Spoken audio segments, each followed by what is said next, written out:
Fala galera, bom dia, bom dia, bom dia. Sejam todos bem-vindos a mais uma aula de matemática do nono ano com o professor Marcos. Esta é a aula número 27, beleza? Esta é a aula número 27. Temos uma novidade hoje aqui também, pessoal. Nós temos aqui do nosso lado o professor Eli fazendo essa tradução maravilhosa com a linguagem de Libras para vocês, estendendo o nosso conhecimento ao máximo possível aos nossos ouvintes da cidade de Parnaíba e regiões próximas, beleza? Muito bem. O que nós temos para hoje na nossa matemática do nono ano? Hoje nós vamos falar sobre semelhança, tá? Semelhança. Quando nós falamos em semelhança, nós estamos envolvendo várias ideias, tá? Porque envolve polígonos, envolve poliedros. Então, quando nós falamos sobre semelhança, nós estamos associando a ideia de segmentos proporcionais. Para mim falar sobre segmentos proporcionais para vocês, eu preciso iniciar a ideia falando sobre razão e proporção, tá? Então, inicialmente, como eu posso definir razão? Simples. Razão, tá? Deriva da ideia de fração, e a fração é também divisão entre um número e outro. Então, a razão entre dois termos é a divisão entre esses dois termos. Quando nós falamos de razão e proporção, e semelhança, nós associamos essa figurinha aqui, ó. Quando falamos de razão e proporção, a gente precisa lembrar que há muitos anos atrás, muitos anos mesmo, o estudo de razão e proporção já era difundido no Egito, na Grécia, na Índia, muitos matemáticos antigos já falando sobre razão e proporção. A razão é a relação entre um número e outro. Tá? Então, nessa nossa figurinha aqui, nessa pirâmide, nós temos aqui a altura da pirâmide. E nós temos também aqui a base da pirâmide associada até a ponta da sombra. Nós temos um triângulo ABC. E essa figurinha menor, um bastão. Tá? Esse bastão, ele também tem uma altura, ele também tem uma sombra formada pela luz do sol, e tem também a distância do topo do bastão até a ponta da sombra. Nós temos aqui dois triângulos ABC na pirâmide e o triângulo DEF no bastão. Essas duas figuras são semelhantes. Essas duas figuras existem proporcionalidades entre elas, tá bom? De que forma, professor? Bom, falando de razão, eu posso pegar a altura da pirâmide dividido pela altura do bastão. É uma razão. Ou o contrário, eu posso pegar a altura do bastão dividido pela altura da pirâmide. Da mesma forma, da base central da pirâmide até a ponta da sombra, eu posso dizer BC é também semelhante à base do bastão até a ponta da sombra, que é o ponto D. E a distância do A até o C também do E até o D, beleza? Então, para definir uma ideia de razão, como nós já falamos, a razão é definida da seguinte forma. Dados dois números A e B, com B diferente de zero, chama-se razão entre A e B, ou razão de A para B, a expressão A dividido por B ou A sobre B, tá certo? Agora, surge uma perguntinha. Professor, por que diz B diferente de zero? B diferente de zero, simples, pessoal. O meu denominador em uma fração não pode ser zero. Porque zero como denominador de uma fração invalida o valor numérico dessa expressão, beleza? Não existe um 10 dividido por zero. Não tem resultado numérico. Um 5 dividido por zero. Então, se você tem A sobre B, esse B tem que ser diferente de zero. Então, nós temos aqui, tá? B diferente de zero. Daí a ideia de razão para levarmos em consideração, tá? Muito bem. Diz também que 4 números dados em uma certa ordem são proporcionais quando a razão entre os 2 primeiros é igual à razão entre os 2 segundos. Como assim, professor? Eu tenho uma sequência. Olha só, eu tenho uma sequência. AB da pirâmide e BC da pirâmide. Eu tenho a outra sequência EF do bastão e DF do bastão. Tá? A altura da pirâmide, a altura do bastão. Sombra da pirâmide, sombra do bastão. Existe uma relação muito curiosa. Então, se eu pegar a altura da pirâmide e dividir pela altura do bastão, vai ser igual a sombra da pirâmide, BC, sobre a sombra do bastão, DF. Aí o que nós temos? Nós temos uma igualdade entre 2 razões. E quando essa igualdade é verdadeira, nós dizemos que essa igualdade é uma proporção. Então, daí, a primeira ideia que nós falamos foi sobre razão e agora a segunda, proporção. Então, o que é razão? Razão é a relação entre 2 números, é a fração entre 2 números, é o quociente entre 2 números. E o que é uma proporção? Uma proporção é uma igualdade entre 2 frações. Para me ter uma igualdade entre 2 frações, eu preciso de 4 números. E esses 4 números vão definir a minha proporção, beleza? Então, quando nós falamos em razão entre segmentos, é como se eu dissesse, tomemos uma régua e tomemos na régua 5 unidades de medida. E tomamos na mesma régua 7 unidades de medida. A razão entre os 5 e os 7 é 5 sétimos. Então, no nosso primeiro exemplo aqui, o que nós temos? Um segmento AB. Se um segmento AB mede 6 centímetros e um segmento CD mede 12 centímetros, vamos descobrir a razão entre eles. Então, a razão entre eles seria AB sobre CD é igual a 6 centímetros sobre 12 centímetros. Como as unidades de medida são iguais, a gente não considera, tá bom? Para finalizar, 6/12, simplificando por 6, nós obtemos quanto? Nós obtemos 1/2. Beleza? Muito bem. Agora sim, como o nosso texto diz, sempre tomamos na mesma unidade. Centímetro, centímetro, beleza. No nosso exemplo 2 diz assim, qual é a razão entre os segmentos AB e DE, com AB igual a 60 centímetros e DE 2 centímetros. O que acontece? Se eu pegar AB sobre DE, eu terei 60 centímetros sobre 2 metros. O que nós observamos? Unidades de medidas diferentes. O que você tem que fazer aí, então? O 60 é centímetros, o 2 metros nós sabemos que é 200 centímetros. Aí nós temos as mesmas unidades de medida. Agora eu posso simplificar. Eu cancelo aqui os zeros e eu terei 6 sobre 20. E ainda dá para simplificar por 2. Finalizando, 6 por 2, 3. 20 por 2, 10. Então, a razão entre os segmentos 60 centímetros e 2 metros é 3 centímetros de AB para cada 10 centímetros de DE. Beleza? Muito bem. A razão entre segmentos funciona dessa forma.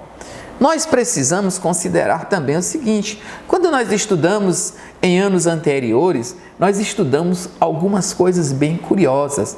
Nós estudamos a razão entre espaço percorrido e o tempo gasto nesse espaço, que nós chamamos de velocidade média, não é, pessoal? A velocidade é o espaço percorrido dividido pelo tempo. Nós estudamos também a escala. A escala é a relação entre o tamanho do desenho e o tamanho real de um objeto, tá? Nesse nosso exemplo aqui, nessa situação 1, nós temos o exemplo de escala. Olha, nós temos a relação entre velocidade média, entre escala, entre densidade demográfica, densidade de um corpo, e assim vai. Mas hoje, inicialmente, vamos falar nesse aqui primeiro. Posso falar sobre a escala. O que eu posso dizer para vocês? Escala, tá? É igual ao tamanho do desenho dividido pelo tamanho real. Como assim, professor? É simples. Eu acredito que vocês já devem ter observado que nos mapas cartográficos, tá? Do mapa do Piauí, uma cartografia, nos mapas de geografia, quando o professor vai falar sobre relevo, vocês vão observar o mapa, por exemplo, do Piauí, ou do Brasil, ou da América do Sul, não importa, mas qualquer mapa, principalmente em livros cartográficos, bem no cantinho embaixo, apresentam uma escala. E essa escala, o que significa, professor, essa escala? Essa escala é a relação entre o tamanho do desenho no livro para o tamanho real do objeto. Então, se eu tenho uma escala 1 para 250 milhões, isso quer dizer que 1 centímetro no desenho vai representar 250 milhões de centímetros no tamanho real. Nossa, e são números tão grandes assim? Sim, porque a escala ela está sempre relacionada, muitas vezes, a regiões muito extensas, ok? Então, olha o que acontece aqui nessa nossa primeira questão. Em um mapa, a distância em linha reta entre a cidade de Petrópolis e Vassouras, cidade do interior do estado do Rio de Janeiro, é de 0,6 centímetros. Sabendo que a distância real em linha reta entre as duas cidades é 57 quilômetros, qual foi a escala nesse mapa? Então, precisamos necessariamente apresentar uma razão entre o desenho e o tamanho real com as mesmas unidades de medida. Se o desenho está 0,6 centímetros, então os 57 quilômetros têm que ser transformados em centímetros, beleza? Vamos ver como funciona uma transformação como essa. Acompanhem aí comigo. Esse aqui é um extra para o nosso conteúdo. Acompanhe, amiguinhos, veja só, 57 quilômetros, nós sabemos que depois de quilômetro vem hectômetro, decâmetro, metro, decímetro, centímetro e milímetro, beleza? Eu quero transformar os 57 quilômetros em centímetros, porque o desenho está em centímetros. Então, nós temos quilômetro, hectômetro, decâmetro, metro, decímetro e centímetro. Quantos zeros? 5 zeros. Então, 57 quilômetros equivale a 5 milhões e 700 mil centímetros. Tá ok? Então, é o valor que nós temos aqui, ó. 57 quilômetros equivale a 5 milhões e 700 mil centímetros. Então, o que é escala? Como eu já fiz aqui, escala é o tamanho do desenho dividido pelo tamanho real. Então, nós temos 0,6 dividido por 5 milhões e 700 mil centímetros. Esse 0,6 eu apago a vírgula e acrescento um zero aqui embaixo. Então, esse zerinho aqui, esse último zerinho é relacionado a essa casa decimal aqui, beleza? Então, passa de 5 milhões para 57 milhões. E se você simplificar por 6, vai dar 1, e os 57 milhões por 6 vai dar 9 milhões e 500 mil. Então, o que acontece? Esse resultado é a nossa escala. Ou seja, lá no nosso mapinha vai estar assim, ó, 1 para 9 milhões e 500 mil.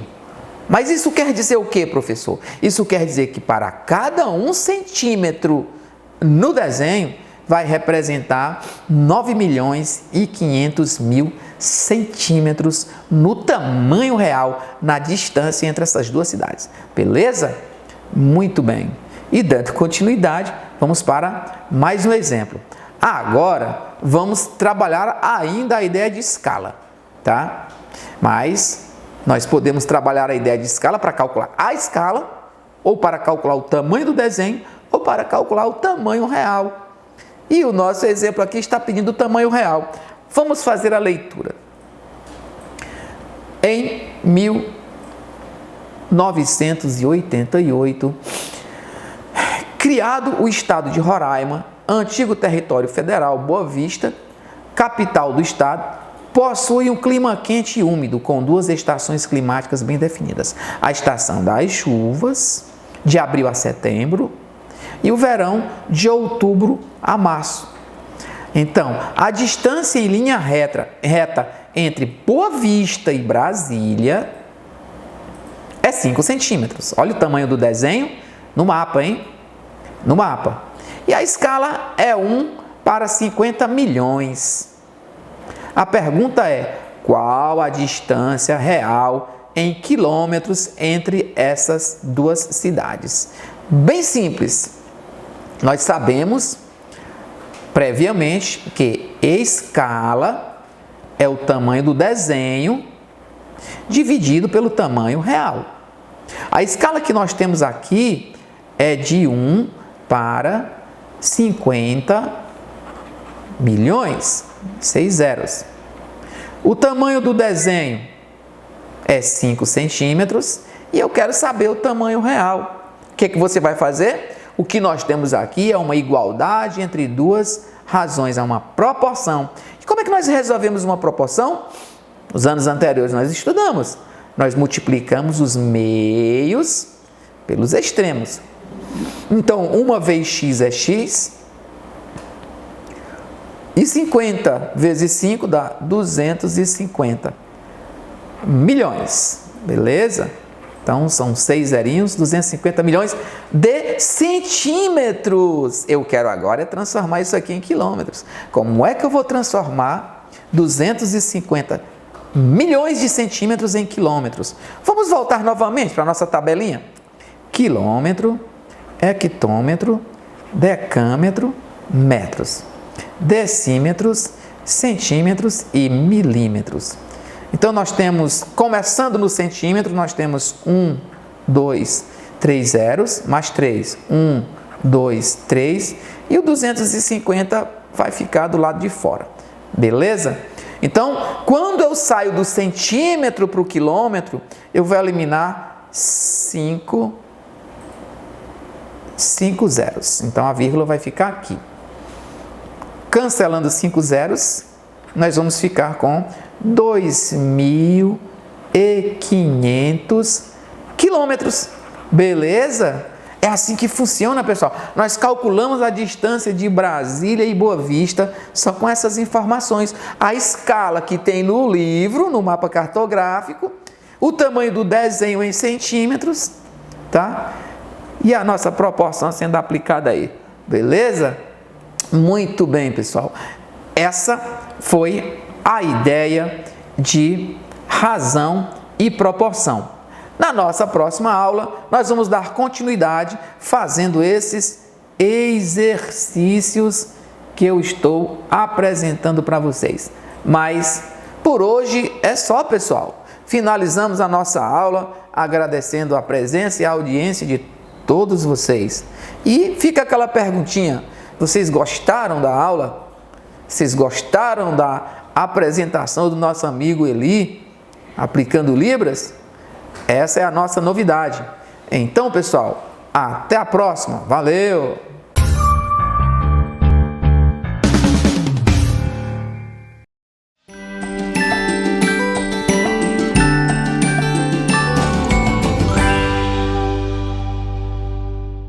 Olá, gente linda de Deus, tudo bem com vocês? Tomara que sim, eu tenho certeza que sim, né? Porque Deus está abençoando cada um de vocês. Olá, Eli, tudo bem com você, meu querido? Gente, chegando por aqui a professora Vera Amorim para essa nossa viagem de toda semana pela língua portuguesa. Já aproveitando, peço que você pegue o seu passaporte, o nosso livro didático, para que a nossa viagem seja mais consistente e proveitosa.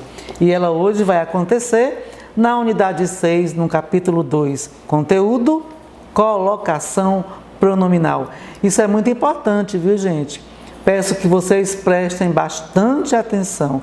Vamos começar a conversar sobre colocação pronominal. Preparados? Olha só, no nosso livro, aí que eu não sei direito dizer, a professora não colocou a página. Diretor, você coloca aí, viu, diretor, no slide para os alunos, viu, Calixto? A página do nosso material, que é a página 212, onde você vai encontrar esse artigo 20. Lembram que na aula passada trabalhamos o gênero textual lei, né? Então hoje nós temos aqui um exemplo, um base na aula passada. Artigo 20, onde nós temos o seguinte: sempre que tiver informações de contato do usuário diretamente responsável pelo conteúdo a que se refere o artigo 19, caberá ao provedor de aplicações de internet comunicar-lhe os motivos e informações relativos à indisponibilização de conteúdo, com informações que permitam o contraditório e a ampla defesa em juízo, salvo expressa previsão legal ou expressa determinação judicial fundamentada em contrário. Bom, o artigo 20, estamos falando de uma lei, tá? Mas nesse momento agora, o que eu chamo a atenção de vocês é para esse pronome pessoal oblíquo, bem aqui, ó, o li, tá? Perceberam que ele está em destaque. E a pergunta é: que termo o pronome pessoal oblíquo em destaque retoma? Ou seja, ele está se referindo a que termo que já foi mencionado no texto? Pense um pouquinho. Você já percebeu aí a que termo ele se refere? Vamos ver se você acertou. Usuário, muito bem. Ó, sempre que tiver informações de contato do usuário, tá? Aí tem o texto, aí diz assim: caberá ao provedor de aplicações de internet comunicar-lhe, no caso aí, ao usuário. Então, esse pronome pessoal oblíquo, ele está retomando, não é? Para não ter que repetir ao termo usuário, ok? Nesse período, o pronome o pronome oblíquo identificado exerce que função sintática? Aí já queremos saber qual é a função sintática que esse pronome oblíquo ele está exercendo. Nós já vimos isso aí, tá? Em anos anteriores. E até falamos aqui já com vocês. Qual é a função sintática? De objeto indireto, tá? Comunicar a quem? Ao usuário, né? A quem? Ao usuário. Então, percebemos a presença aí da preposição, portanto, o pronome oblíquo identificado aqui, que no caso é o li, exerce a função de objeto, função sintática, tá? De objeto indireto, ok? Vamos agora então, aqui na página 212 também, tá? Do nosso material, nós temos aqui a colocação dos pronomes na frase segue determinadas regras. E aqui nós temos a classificação dos pronomes pessoais. tá? Só para você recordar, tá bom? Nós temos aqui os pronomes pessoais retos, os pronomes pessoais oblíquos, tá? Primeira pessoa do singular, reto, eu, tá? Oblíquos, como tônicos, mim, comigo, átonos, o mi. Segunda pessoa do singular, pronome reto, né? Tu, oblíquo, tônicos, ti, contigo, oblíquos, átono, ti. Terceira pessoa do singular, pronome pessoal reto, ele, ela. Enquanto oblíquo, tônico, si, consigo e átono, o, a, si, li. Primeira pessoa do plural, pessoal reto, nós. Tônico, oblíquo, tônico, conosco e oblíquo, átono, nos. Segunda pessoa do plural, enquanto reto, vós. Enquanto oblíquo, tônico, convosco e átono, nos. Segunda pessoa do plural, reto, vós. Oblíquo, tônico, convosco e oblíquo, átono, no vos. E terceira pessoa do plural, como reto, eles, elas, como oblíquo, tônico, si, consigo e oblíquo, átono, os, as, si e lis. Para você recordar a classificação dos pronomes pessoais, tá? Assunto já visto por você. O que é bom saber a respeito de colocação pronominal, né? Olha, os pronomes pessoais do caso reto exercem na oração a função de sujeito ou de predicativo do objeto. Você vai internalizando isso aí para compreender, ok? Os pronomes pessoais oblíquos cumprem o papel, né, de objeto direto, objeto indireto ou complemento nominal. Observem aqui, ficou um pouco repetido, mas é só uma vez, tá, gente? Os pronomes pessoais oblíquos cumprem o papel de objeto direto, objeto indireto ou complemento nominal. E os pronomes pessoais oblíquos podem ser tônicos ou átonos, conforme a tonicidade de sua pronúncia, ok? Para você entender e internalizar um pouquinho melhor, uma leitura a mais, vamos para o box da página 212. Isso aqui é importante você saber, tá? E a gente vai falar um pouco mais sobre isso nos slides que virão, mas veja aí como é importante essa leitura do box, anote aí, tá? A expressão colocação pronominal se refere às três posições que os pronomes pessoais oblíquos átonos podem ocupar em uma frase em relação ao verbo. Então, prestem bastante atenção. Meus amores, atentai bem. Na ênclise, o pronome aparece depois do verbo, tá? Então, quando se tratar de ênclise, o pronome vai aparecer depois do verbo. Exemplo, o jovem desviou-se da lei. Veja aqui o se, tá? Depois do verbo, temos um caso de ênclise. Isso enquanto colocação pronominal. Quando tratamos da próclise, quando é que acontece, quando é que nós temos a próclise? O pronome vem antes do verbo, tá? Depois do verbo, ênclise. Antes do verbo, próclise, tá? Exemplo, o jovem não se conformou com a sentença expressa pelo juiz. Olha só o se aqui. Se conformou. Então, o pronome antes do verbo, nós temos um caso de próclise, tá? Porque depois do verbo é a ênclise. E a mesóclise? Quando é que nós, falando de colocação pronominal, dizemos que temos um caso de mesóclise? Quando esse pronome ele ficar intercalado no verbo. Eu tenho certeza que a maioria de vocês não vai querer, né, empregar numa produção textual a mesóclise, mas seria interessante, além de deixar o seu texto assim, né, com aquele ar de, né, estou ligado, estou sabendo fazer bom uso da colocação pronominal.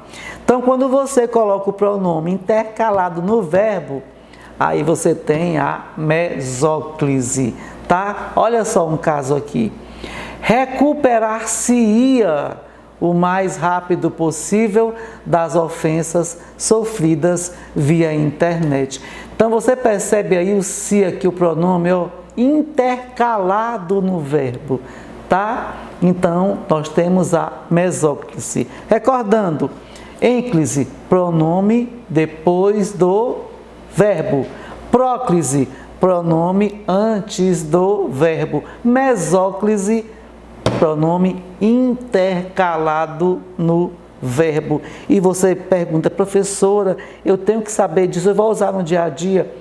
Vai usar, não é nem da vida aí, tá? Num concurso. É importante que você tenha conhecimento desse bom uso. No nosso dia a dia, no nosso falar, muitas vezes a gente não se costuma falar na linguagem que é simples, coloquial. Ninguém faz uso da mesóclise, né? Talvez exista quem faça. Mas a maioria de nós fica aí entre a ênclise e a próclise, tá? Uns mais usam a próclise, outros mais usam a ênclise, né? Então, só você lembrar que em termos de colocação pronominal, quando se fala em ênclise, é porque o pronome aparece depois do verbo. Se for próclise, o pronome aparece antes do verbo, tá? E mesóclise, intercalado no verbo, tá bom? Mais sobre colocação pronominal. Na norma padrão da língua portuguesa, existem regras que determinam a colocação dos pronomes, tais como: nunca se inicia um período com pronome oblíquo. Nesses casos, a ênclise é a recomendada, que é quando vem depois do verbo. Ok? Gente, mas isso aí na forma escrita, né? Mas você no dia a dia, você não vai ter que seguir. Só quando você tem que escrever um texto, produzir um texto, aí tem que observar esse detalhe, tá bom? Que você nunca vai começar, né? Nunca vai começar um período com pronome oblíquo, tá bom? Ocupava-se dia e noite com os estudos para entrar na faculdade de Direito. O que seria aqui inadequado? Se ocupava. Porque se ocupava, aí sairia da norma padrão da língua portuguesa, tá? No dia a dia você pode dizer, mas quando você for escrever um texto, atentai para isso, tá? Não se inicia período com o pronome antes do verbo, tá? No caso, o uso da próclise, sempre depois. Isso na norma padrão, tá bom? A ênclise também ela é recomendada quando a oração está na ordem direta. Só recordando, quando é que nós temos a ênclise? Quando o pronome vem depois do verbo, né? Pronome oblíquo átono, depois do verbo. Então, ela vai ser recomendada quando a oração está na ordem direta. Qual é a ordem direta da oração? Sujeito, verbo, complemento, tá? Essa sequência aí direitinho, é a ordem direta. Então, nós temos aqui, ó, a mãe lembrou-a do compromisso. Também é do nosso livro, viu, gente? Na página 213. Então, o que nós temos aqui? A mãe é o sujeito, tá? Lembrou é o verbo. Do compromisso é o objeto, tá? Já vimos isso aí, complementos verbais.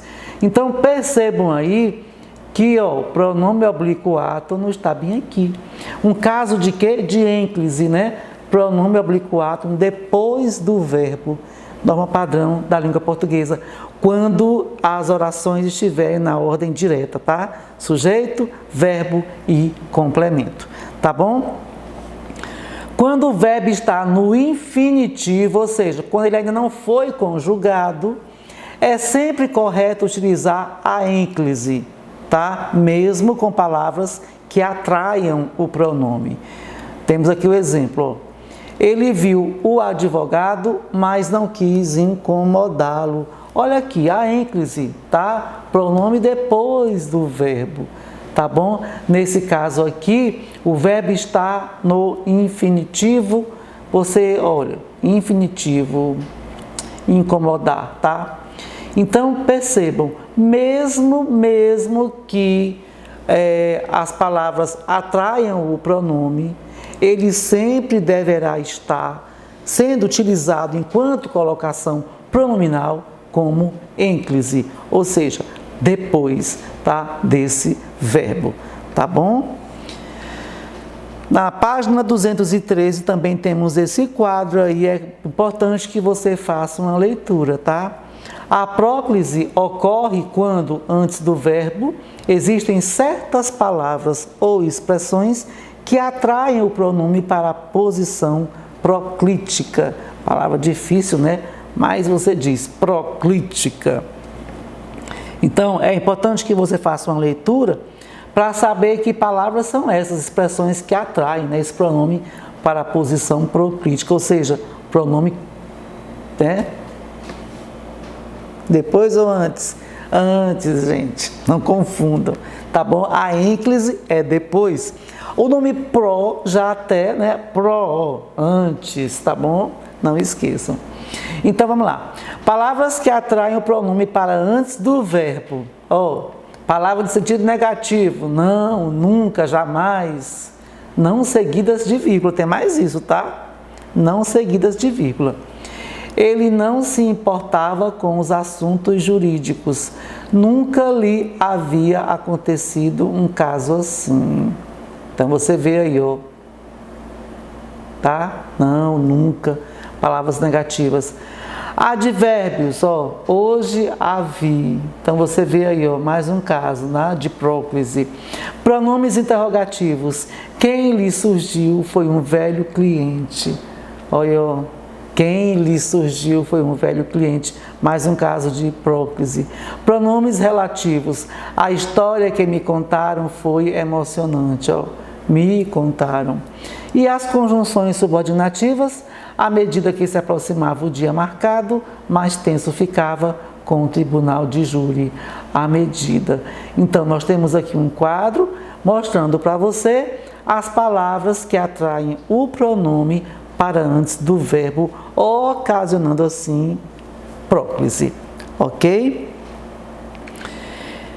A mesóclise, hoje usada apenas em situações que exigem registro muito formal, porque ninguém vai sair por aí, né, Calixto, usando a mesóclise. Dar-te-ei um conselho, dir-te-ei algo, fica meio estranho, né? Então, ela é usada apenas em situações que exigem registro muito formal. E ocorre quando o verbo inicia a oração e está no futuro do presente ou no futuro do pretérito. Então, assim, o melhor é você evitar, né, para não se confundir tanto, mas tem que aprender, tá bom? Exemplo aqui, celebrar-se-ão 50 anos do escritório. Celebrar-se-ão aí. Verbo iniciando a oração no futuro do presente. Celebrar-se-ão. E você vê bem aqui o pronome, né, obliquado, colocado dentro do verbo, tá? Portanto, um caso de mesóclise. No português do Brasil, prefere-se a colocação do pronome antes do verbo, mesmo quando não existem as condições de próclise obrigatória. Geralmente se usa dessa forma, tá, gente? Geralmente. O que nós temos que atentar e observar é quando estivermos produzindo o texto e formos fazer uso, tá, da colocação pronominal, temos o conhecimento. O que é a ênclise, né, que é quando o pronome vem depois do verbo, quando acontece próclise, pronome antes do verbo, e quando acontece a mesóclise. Tem que ter o conhecimento, embora você não vá utilizar, no caso, a mesóclise, mas é importante que você conheça, porque você pode ser indagado numa questão de prova sobre isso, e aí você não vai, né, dizer, eu nunca vi esse assunto. Você viu, tá? Então, não esqueça. de fazer uma leitura no seu material, porque tudo isso está no nosso material, ok? E aí na página 213, nós temos aqui uma situação do Garfield bem interessante. Eu quero que você leia, para você ver como é que é esse português brasileiro coloquial, tá? Esse emprego aí do pronome no início da frase. Não vou ler porque a professora nem enxerga direito aí para ler, mas você vai ler na página 213 e observar essa questão aí desse emprego do pronome no início. Tá bom, meus amores? Como sugestão de atividades, página 214.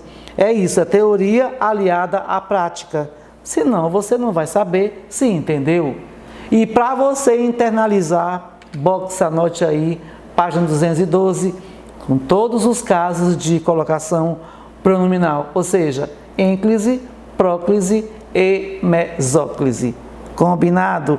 Vai ler novamente? Vai responder? Então, beleza. Estou ficando por aqui, mas com a certeza de que semana que vem nós voltamos para mais uma viagem pela língua portuguesa. Ó, gente, a pandemia não acabou, tá? A vida segue, precisa seguir, mas nós precisamos também continuar mantendo todos os cuidados, tá? E juntos com Deus vamos vencer essa, tá bom? Para que daqui a um tempo todos nós possamos estar agradecendo a Deus e dizer: vencemos esta pandemia. Até semana que vem, fique com Deus, tchau!